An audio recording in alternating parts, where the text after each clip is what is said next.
Hi అండి, అందరికీ నమస్కారం. ఇదైతే నిన్నటి నైట్ వీడియో.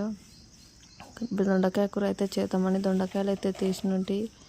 దొండకాయ కూర చేద్దాం అనుకున్నా కానీ చికెన్ ఇక సండే అని చికెన్ అయితే తెచ్చిండి. చికెన్ కర్రీ అయితే చేస్తున్నాను. యూట్యూబ్ వీడియోస్ చూస్తున్నాం కానీ లైక్ కొట్టండి, షేర్ చేయండి, సబ్స్క్రైబ్ చేసుకోండి. ఈ వీడియోస్లలో ఇంతకన్నా మంచిగా అంటే ఎట్లా మాట్లాడుతున్నా నాకైతే తెలియదు. నాకు వచ్చిన దాంట్లో నేనైతే ఇట్లే మాట్లాడి వాయిస్ అయితే ఇస్తున్నాను.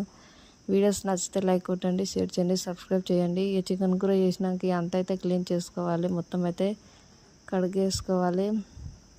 ఇంకా వంకాయ టమాటాలు అయితే కోసేసి దీన్ని మూత పెడితే నూనెలో పడితే జెర్సేపు దగ్గర ఉడుకుతుంది కదా. ఉప్పు వేసినాక అప్పుడు మా పని అంతా చేసుకుందామని అయితే చూస్తున్నా. ఇంతలో బట్టలు అయితే ఆరిపోయినాయి. బట్టలు కూడా తీసి ఇంట్లో అయితే వేసుకున్నాను. బట్టలు తీసిన వీడియో కాడికైతే మధ్యాహ్నం. ఈ వీడియోస్ నచ్చితే లైక్ కొట్టండి, షేర్ చేయండి, సబ్స్క్రైబ్ అయితే చేసుకోండి.